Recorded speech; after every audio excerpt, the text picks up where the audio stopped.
Amen. Puri ng Diyos. Mainit ang panahon, pero lagi niyong tandaan, mas mainit sa impyerno. Amen? Kaya hanggang dito lang to sa lupa. No? Bukas makalawa, nasa building na tayo na may aircon. No? So, Colossians chapter 3, at muli, welcome po sa ating mga bisita, no? Si Ante, ano po pangalan niyo ulit, Ante? Nora po. Si Ante Nora, ano po pinito niyo? Basto. Pa? Basto. Basto. No, si Ante Nora Basto. Salamat sa inyo pong pagpunta at always welcome po kayo dito. At siya ay pamangkin niyo po si si Baki. Oo, purihin ng Diyos na kayo po ay nakarating. Sige, Colossians chapter 3 verse 16. Kay Colossians chapter 3 verse 15 and 16. Tapos diretso tayo sa verse 23. 15, 16, and 23. Say amen kung nakita na natin. Amen. Basahin natin yung sabay-sabay, all together, loud and clear, ready, go. And let the peace of God rule in your hearts, to the which also ye are called into one body, and be ye thankful. Let the word of Christ dwell in you richly in all wisdom, teaching and admonishing one another in psalms and hymns and spiritual songs, singing with grace in your hearts to the Lord. Verse 23, and whatsoever ye do, do it heartily as to the Lord and not unto men. So the title of God's message this morning is, nandiyan sa verse 23, whatsoever ye do, do it heartily. Amen? Ano sa Tagalog doon? Ano mang bagay na ating ginagawa, gawin natin ito ayon sa gawin natin ito na nasa ating puso. Amen? Sabihin, isa puso natin lahat ng ating ginagawa para sa Panginoon. Tayo po'y manalangin. Ama naming Diyos na makapangyarihan sa lahat, Panginoon, salamat sa oras na ito. Salamat, Lord, sa inyong kabutihan. Salamat sa mga miyembro, mga bisita na nandito. Pagpalain niyo po ang aming pag-aaral niyo salita. Dalangin po namin ang Diyos, Banal Espiritu po maging sa amin, magpaunawa at magpaalala patungkol po sa inyong salita. Salamat po na marami. Purihin ka sa pangalan ni Jesus. Amen. Amen. Okay, so maaari na po maupo ang bawat isa. Okay. So ano yan niya? Every 10 minutes. Sige. So sabi sa ating binasa, are you ready? Ready na ba tayo? O sige. Ready na tayong makinig ng salita ng Diyos. So dito sa ating binasa mga kapatid, sabi dyan sa verse 15, and let the peace of God rule in your hearts. Pag sinabing peace of God, pag sinabing kapayapaan, alam nyo sa panahon ngayon, hindi ka basta-basta makakakuha ng kapayapaan, ng peace. Maraming peace dyan sa palengke. Alam niyo yung peace sa palengke? No? Fish pala yun, no? Yung peace na tinatawag, di ba meron kang plataforma na world peace? Tapos meron pang mga nagwewelga, yan ang sigaw nila, kapayapaan, kapayapaan. Sa panahon natin ngayon, hindi mo alam kung saan ka kukuha ng kapayapaan. Pero remember, sa ating mga Kristiyano, sa ating mga anak ng Diyos, anak na ba tayo ng Diyos? Ang kapayapaan natin, mga kapatid, ay ang Panginoong Jesucristo. Amen? Sabi ng Biblia, Jesus Christ is the Prince of Peace. Tignan nyo sa Isaiah. Look at your Bible in the book of Isaiah chapter 9 verse 6. Kaya ang daming tao ngayon, nakakalungkot, walang kapayapaan sa buhay. Kaya tignan nyo tandaan nyo, ang kapayapaan na tunay ay hindi yan matatagpuan sa pera. Tama? Bakit? Kasi marami ngayong tao, mayayaman, maraming pera, magulo naman ang buhay. Tama? Tingnan nyo ngayon yung mga hearing ngayon, di ba, sa gobyerno. Ang dami ngayon sangkot sa SCA, ano yun? Yung flood control project, yung ano tawag doon? Yung mga ghost project, tama? Tapos bilyon-bilyon ang perang nakuha, no? Hindi man natin alam kung sino-sino yan mga yan. Pero, sabi, merong mga ganyan. Pero makikita mo sa kanila, mayaman sila, maraming pera. Pero ang tanong, payapa ba yung buhay nila? Payapa ba yung buhay nila? Hindi. Bakit? Ano yan? Mga kinakabahan yan. Hindi yan makatulog kasi may mga kaso. Tapos ang matindi dyan, yung lugar nila ay kumbaga hindi sila malaya. Kumbaga para lang yan silang nakakulong sa isang lugar na maliit at hindi sila tulad natin na tayo, kahit saan ka pumunta, pwede. Amen? Malaya kang nakakapunta kung saan-saan. Pero sila, mayaman sila, may pera, pero halos wala silang kalayaan. Bakit? Maraming taong bayan, galit sa kanila. Tama? So, ang tunay na kapayapaan, hindi mo yan makita sa pera, hindi yan makita sa karangyaan ng buhay, hindi mo yan makita sa kasikatan, aanhin mo yung sikat, pero wala naman sa kanya ang tunay na kapayapaan. Tama? Yung latest na na balita, yung anak ni Kim Atienza ba yun? Ano nangyari doon? Ano nangyari? Suicide? Nagbikti ba yan? Nagbikti ba yan? Ha? Anong kinamatay nun? Ha? Di ba nag-suicide? Pero pag tingnan nyo ha, mayaman, mapera. Saan nakatira yon? Sa ibang bansa yata. Pero ang tanong, nasa kanya pa yung kapayapaan? Wala. Tama? So, tandaan nyo, minsan, ang pera nakakapagbigay ng kapayapaan. Pero pag nawala yan, wala ka na rin payapa. Tama? Maraming tao na pag may pera, payapa. Pag walang pera, hindi na payapa. Kaya sa atin mga kapatid, ang tunay na kapayapaan, matatagpuan lamang yan sa Panginoon. Amen? Kaya yung paglilingkod natin sa Panginoon, yan yung tunay na kapayapaan. Minsan, walang-wala ka man, wala man tayo financially, hindi man tayo ganun kayaman, wala man tayong gaanong ari-arian, pero ramdam natin yung tunay na kasiyahan. Amen? Ramdam natin yung tunay na kapayapaan. Bakit? May Diyos tayo eh. Tama? May Diyos tayo. Tingnan nyo sa Isaiah chapter 9 verse 6. Isaiah 9:6. Sabi niya, for unto us a child is born, and unto us a son is given, and the government shall be upon his shoulder, and his name shall be called Wonderful, Counselor, the Mighty God, the Everlasting Father, the Prince of Peace. Sino ang prinsipe ng kapayapaan? Sino ang prinsipe ng kapayapaan? Ang Panginoon, ang Diyos. Kaya, ngayong tinanggap nyo na ang Panginoon, amen? Tumanggap na tayo, di ba? Nasa sa atin na ang kapayapaan. Sino? Ang Panginoong Jesucristo. Pero alam nyo ba, kahit na ang Kristiyano, nasa kanila na ang Panginoong Jesucristo, marami pa rin Kristiyano ang magulo ang buhay. Marami pa rin Kristiyano ang hindi payapa ang buhay. Alam nyo kung bakit? Kasi imbes na maglingkod sila, maraming Kristiyano ang lumalayo pa rin sa Panginoon. Kaya tayo, wag niyong ilayo ang buhay nyo sa Panginoon. Maglingkod tayo ng matapat. Bakit? Dito lang matatagpuan ang tunay na kasiyahan. Amen?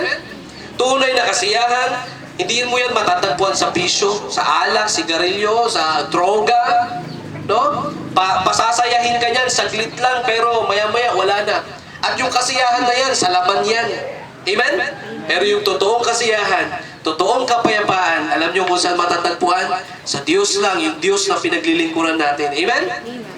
Kaya yung ginagawa natin, sumasamba tayo sa Panginoon, umaawit tayo, yan yung tunay na payapa. Amen? Yan yung tunay na kapayapaan. Sabi dyan, and the God of peace rule in your hearts. Dapat yan ang mag-rule sa ating puso. Kaya mga kapatid, ang dami ngayong tao, hindi payapa yung kanilang buhay. Bakit? Wala sila sa Diyos eh. Kaya tayo mga Kristiyano, huwag na tayong lumayo sa Panginoon. Amen? Ano mang problema ang dumating, huwag kang lalayo sa church, huwag kang lalayo sa Panginoon, sa salita ng Diyos. Bakit? Siya ang magbibigay sa iyo ng kapayapaan. Akala ng iba, yung iba nagbabackslide, umaalis sa paglilingkod, akala nila matatagpuan nila yung kapayapaan sa iba't ibang kung saan man sila nandun. Hindi. Ang kapayapaan na tunay ay nandito ngayon sa ginagawa natin. Amen? Naglilingkod tayo sa Panginoon. Ano pa sabi? Verse 16. Ito, and let the word of Christ dwell in you richly. Kaya dapat ang salita ng Diyos manahan sa atin. Manahan sa ating puso. Sabi dyan, richly, in all wisdom. Kaya nga ang salita ng Diyos yan nagbibigay ng talino sa atin. Kaya ang pagpunta sa church every Sunday, napakahalaga niyan. Kasi every time na pumupunta ka sa church, nakakapakinig ka ng salita ng Diyos, natututo ka sa Kanyang salita. Amen? Maraming knowledge from the Word of God ang pumapasok sa isip mo. Natututo ka. Natututo kang manalangin. Di ba dati, marami sa atin hindi marunong manalangin. Tama? Pero ngayon, nagkakaroon na oops, ganyan pala manalangin. May pattern pala sa panalangin. Ano yung pattern sa panalangin? Yung acts. Adoration, confession, thanksgiving, supplications. Pag in-apply mo, matututo kang manalangin. Dati hindi natin alam yan. Pero ngayon, dahan-dahan natututo. Amen? Knowledge from the Word of God. Ngayon, ilan pa lang ang MC, song leader natin. Pero dating ang panahon, yung mga boys mga bago, matututo rin yan. Amen? Matututo rin yan sila. Mas maganda na matuto sa gawain ng Diyos kaysa matuto sa ibang bagay, no? Matuto sa kamunduan, matuto sa kakalaro ng gadget, matuto sa bisyo. Mas maganda matuto na sa gawain ng Panginoon. Amen? Sabi let the word of Christ dwell in you richly. Kailangan manahan sa atin ang salita ng Diyos. Paano manahan, Pastor? You go to church every Sunday, every services. Habang ikaw nakakapakinig ng salita ng Diyos, natututo ka, may pumapasok sa isip mo, sa puso mo, and then you apply what you've learned. Apply mo kung ano yung natutunan mo para mas lalong manahan ang salita ng Diyos. Sabi dyan, teaching and admonishing one another in psalms and hymns and spiritual songs, singing with grace in your hearts to the Lord. Ito na, verse 17. And whatsoever ye do in word or deed, do all in the name of the Lord Jesus Christ, giving thanks to God and the Father by Him. Ano sinabi? Whatsoever you do in word or deed, do all in the name of the Lord Jesus Christ. Kaya lahat ng ginagawa natin dito, sinasabi natin, ginagawa po natin yan para sa pangalan ng Panginoon. Amen? Dito sa song offering, di ba? Sa song offering, first time natin magpalit ng panibagong program kaya medyo nagkalituhan kanina, no? At pala sinend ko sa GC yung pagkakasunod-sunod. Hindi ko na-send sa GC. Pero at least alam nyo na. Amen? Alam nyo na bago ang preaching, choir na. No? Tapos next, another song na naman. Amen? Tuloy-tuloy, dahan-dahan yan. At sabi dyan, ginagawa natin yan para sa pangalan ng Panginoon. Hindi natin ginagawa yung mga bagay dito para magpasikat sa tao. Amen? Kung gusto natin magpasikat, doon na tayo sa tawag ng tanghalan. Doon tayo magpasikat, tama? Kung gusto natin sumikat, mag-audition na lang tayo, tama? Pero bakit tayo nananatili dito? Hindi man tayo sikat sa mata ng tao, hindi man tayo sikat sa sanlibutan ito. Ang mahalaga, kilala tayo ng Panginoon. Amen? Ang mahalaga, nakikita tayo ng Panginoon. Yung ginagawa natin ay para sa Kanya. Tama? Kaya, song offering, leading, sa piano, sa lahat, pagsusundo, lahat, ginagawa natin yan para sa Panginoon. Para sa pangalan ng Panginoon. Tandaan nyo hindi tayo gumagawa dito para sa pastor. No? Hindi nyo ginagawa yan para sa pangalan ni pastor, para kay pastor, hindi. Ako lamang ay leader na nilagay ng Diyos dito. Kumbaga, overseer, tagapangasiwa. Pero lahat ng ginagawa natin dito, even me, habang ako ay nagpipreach dito, I'm not doing this para sa inyo, para ma-please ko kayo. Tama? Papapansin nyo naman sa mga preaching hindi pang pleasing yung preaching Amen? Kasi halos lahat tayo tinatamaan sa mensahe. Bakit? Kasi ang mensahe, ang pangangaral ng salita ng Diyos ay it's not to please the man. It's not to please the people, but to please our God. Amen? Kasi kung pang-please lang sa tao, iiwasan ko na matamaan kayo. Iiwasan ko na huwag kayong masaktan. Hindi, pastor, tinatamaan kami. O, sino bang dapat tamaan? Alangan naman yung taga-barangay. Sino ba yung dapat tamaan? Wala nang ibang dapat tamaan kundi yung mga nakikinig ng salita ng Diyos. Kaya maraming tao, ayaw na bumalik sa church, no? Ayaw ko na dyan sa Baptist Church. Bakit? Linggo-linggo, lagi na lang akong tinatamaan ng salita ng Diyos. Linggo-linggo, lagi na lang akong pinapatamaan ni Pastor. Tandaan nyo No? Wala tayong pinapatamaan. We're just preaching the Word of God. Amen? We're just preaching the Word of God. Hindi natin trabaho ang magpatama. Tapos mapapansin nyo, di ba? Mapapansin. Siguro pumasok sa mga bisita namin, mga regular visitors. Siguro minsan naisip nyo na, parang kilala ako ni Pastor. Isa sa preaching, tama? Tawa si Noel. Tama ba, Noel? Parang kilala ako ni Pastor. Kasi parang yung mga sinasabi ni Pastor, parang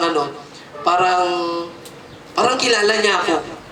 No, tandaan niyo hindi namin trabaho aralin ang buhay niyo. Hindi namin trabaho na i-stalk kayo sa Facebook isa-isa. No? Si Sian, ano kaya buhay ni Sian? Si Lawrence. Hindi ko trabaho na i-stalk kayo sa Facebook isa-isa. Ang trabaho ko, aralin ang salita ng Diyos at ipangaral ang salita ng Diyos. Amen? That's my job.